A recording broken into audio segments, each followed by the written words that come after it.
안녕하십니까? 축구와 역사 KMSTV입니다. 축구 전술사에서 가장 오래된 전술 가운데 하나인 킥앤 러쉬. 이번 영상에서 다룰 주제는 바로 킥앤 러쉬의 흥망성쇠입니다. 이번 영상의 목차는 다음과 같습니다.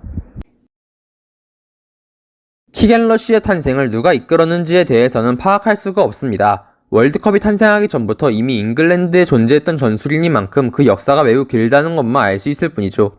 하지만 이 시스템을 체계적으로 정립한 이가 있었으니 바로 찰스 립이라는 인물이었습니다.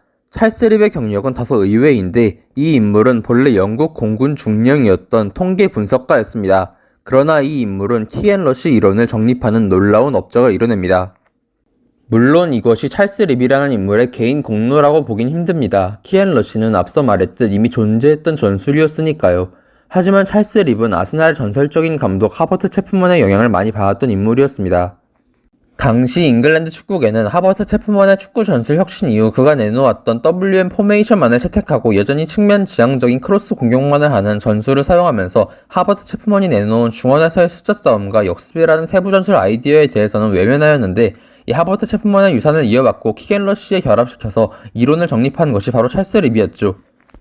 당시 찰스 립은 축구에서 터지는 대부분의 골이 3번 이하의 패스와 함께 나온다는 다소 왜곡된 분석 결론을 내렸는데, 이 왜곡된 분석을 바탕으로 적은 패스를 통해 공을 전방으로 넘기고 이를 빠르게 전진하여 볼을 따낸 공격수가 슛을 때리는 식의 이론을 정립한 뒤에 영국 신문지인 뉴스 크로니클을 통하여 이론을 공유했습니다. 해당 이론의 바탕이 된 분석은 부족한 면이 많은 탓에 현재는 비판을 받고 있지만, 그것과 별개로 그가 정립한 이론은 결과적으로 잉글랜드 축구에 큰 영향을 끼치게 되죠. 찰스 립에 의해 정립된 킥앤 러쉬의 이론을 매우 흥미롭게 받아들인 이가 있었으니 그는 바로 울버햄튼의 전성기를 이끌었던 스탠 컬리스 감독이었습니다.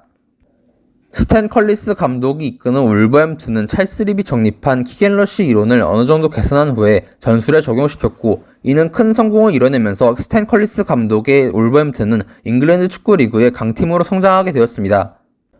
울버햄튼은 1953-54 시즌에 잉글랜드 리그 우승을 달성하기에 이르렀고, 친선 경기라고는 하지만 당대 최강의 전력을 자랑한다는 평을 받던 혼베드를 3대2로 꺾고 승리하기에 이릅니다. 당시 잉글랜드는 헝가리와 맞붙은 두 차례의 친선 경기에서 각각 3대6, 1대7이라는 스코어로 연달아 참패하면서 자신들이 축구의 종주국이라는 자부심이 무너진 상태였는데, 울버햄튼이 헝가리 선수들이 다수 포진된 홈베드를 꺾고 승리를 거두자 잉글랜드 축구계와 언론들이 울버햄튼을 세계 최강의 팀이라고 치켜세우며 다시금 그 오만함을 뽐냈습니다. 이러한 울버햄튼의 성공을 계기로 많은 잉글랜드 팀들이 울버햄튼을 모방하기 시작하였고, 킥앤 러쉬 전술은 더욱더 잉글랜드 축구계 주류 전술로 확고히 자리잡게 됩니다. 유러피언 컵이 출범하자 잉글랜드 축구협회인 FA는 유러피언 컵을 보이콧하였고, 이로 인해 잉글랜드 리그 우승팀이었던 첼시는 유러피언 컵에 불참했습니다. 이로 인해 킥앤 러쉬가 당대 유럽 축구에 얼마나 통할지에 대해 의문부호가 붙게 되었죠. 그러다가 다음 시즌이었던 1956-57 시즌 맨유가 유러피언컵 출전을 강행하면서 해당 대회에서 디펜딩 챔피언 레알 마드리드에게 패하긴 했어도 꽤나 선전하며 4강에 올라서는 모습을 보여주었지만, 이후에 킥앤 러쉬 전술을 구사하는 잉글랜드 팀들이 결승에 올라서지 못하는 모습을 보이며 킥앤 러쉬 전술의 한계를 드러내게 됩니다. 특히 1959-60 시즌 유러피언컵에 참여한 울버햄튼은 훗날 카타나치오를 완성시킨 엘레니오 에레라 감독이 이끄는 바르셀로나에게 1차전 4대0, 2차전 5대2의 결과로 도합 9대2의 참패를 당한 뒤에 전술이 없다라는 비꼬음을 당할 정도였죠. 잉글랜드 축구팀들의 킥앤 러쉬 전술은 이후에도 유러피언컵에서 연달아 실패를 맛보게 되는데, 이는 앞서 말했던 카테나치오의 대두가 한몫했습니다. 1962-63 시즌 입스위치가 유러피언컵에서 카테나치오의 창시자인 네레오 로코 감독의 AC 밀란을 만나 16강에서 탈락한 것을 시작으로 1963-64 시즌 에버튼은 카테나치오를 완성시킨 엘레니오 에레라 감독의 인테르에게 32강에서 탈락당하는 수모를 맛보게 됩니다. 더 나아가 1964-65 시즌에는 리버풀이 선전하며 유러피언컵 4강까지 올라섰으나 역시나 4강에서 카테나치오를 쓰는 인테르에게 접전 끝에 패배하며 탈락의 고배를 마셨죠.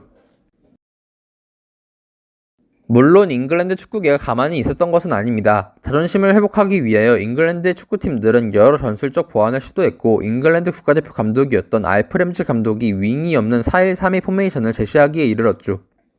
이를 통해 자국에서 열린 월드컵에서 잉글랜드는 브라질과 이탈리아가 이변의 희생양이 되어 탈락한 틈을 타서 우승을 차지할 수 있었고요. 또 잉글랜드로서는 자존심 상할 일인지 모르겠으나 조크 스타인 감독이 이끄는 스코틀랜드의 명문팀 셀틱이 카타나초의 대표주자 인테르를 격파하며 트래블을 달성해 카타나초 파해에 대한 해법을 제시하는 모습을 보였고, 이후 맷 버스비 감독이 이끄는 맨유가 잉글랜드 팀으로서 최초로 유러피언컵 우승을 달성하면서 키안 러시 전술이 유럽 무대에서도 통할 수 있다는 희망을 보여주었죠. 그러나 이 키안 러시 전술이 유럽에서 통한다는 희망을 무참히 짓밟는 새로운 전술 트렌드가 등장하니 바로 토탈풋볼의 대두였습니다. 크루이프와 미엘스가 만들어낸 토탈풋볼은 세계 축구의 트렌드를 선도하였고, 이는 키안 러시뿐만 아니라 카테나초의 몰락을 불러왔습니다. 유러피언컵에서 잉글랜드 팀이던 아스날이 아약스에게 패배해 탈락하거나, 잉글랜드가 1972년 유로에서 카테나초 시스템과 토탈풋볼 시스템의 장점을 결합시킨 서독을 상대로 8강에서 탈락하고, 1974년 월드컵에서는 아예 예선 탈락의 굴욕을 당하는 등 잉글랜드의 키안 러시는 더 이상 유럽 축구에 통하지 않는 굴욕을 당하게 되었고, 기존의 키안 러시 전술은 몰락하게 되었습니다. 그러나 잉글랜드 팀들은 여전히 키안 러시 전술을 활용하는 것을 포기하지 않았습니다.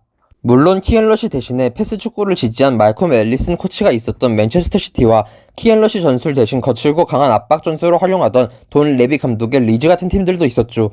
하지만 잉글랜드 축구계에 깊이 뿌리를 내린 키안 러시라는 전술의 흔적을 지우는 것은 어려웠기에 여전히 키안 러시를 신봉하던 팀들은 토탈풋볼에 의해 박살난 기존에 통용되던 키안 러시 전술을 폐기하는 대신에 새로운 키안 러시 전술을 만들고자 했습니다.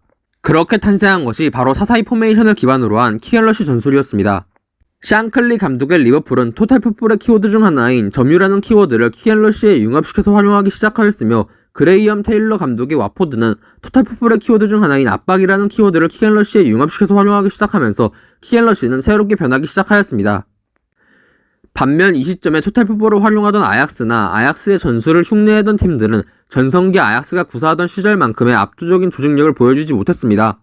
전방 압박은 어설펐고 오프사이드 트랩도 크루이프가 이끌던 아약스처럼 잘 활용하지 못했죠. 그 때문에 상대가 점유하고 있는 볼을 탈취하기 위한 압박을 가하는 과정에서 공간을 노출했고, 그 공간을 키안 러시를 구사하던 리버풀 같은 잉글랜드 팀들이 공략함으로써 키안 러시는 토탈풋볼을 밀어내고 유럽을 지배하는 전술로 우뚝 설 수 있게 되었습니다. 그러나 한동안 유럽 무대를 지배하던 키안 러시의 전성시대는 헤이젤 참사로 인해 잉글랜드 팀들이 유러피언컵 대회 참전 불가의 징계를 얻어맞으면서 흔들리게 됩니다. 그리고 잉글랜드식 키안 러시 전술이 자취를 감춘 사이에 유럽 축구에는 아리고 사키와 요한 크루이프의 사키이즘과 크루이프즘이 대두하게 되죠. 징계가 풀린 이후 다시금 유럽 무대에 나오게 된 잉글랜드의 키안 러시 전술은 사키이즘과 크루이프즘이 장악한 축구계에서 시대에 뒤떨어진 전술이 되어버렸고, 90년대 잉글랜드 축구는 퍼거슨 감독의 맨체스터 유나이티드가 트래블과 함께 화려한 부활을 알리기 전까지는 암흑기에 돌입하게 됩니다. 준비한 내용은 여기까지입니다. 시청해주셔서 감사합니다.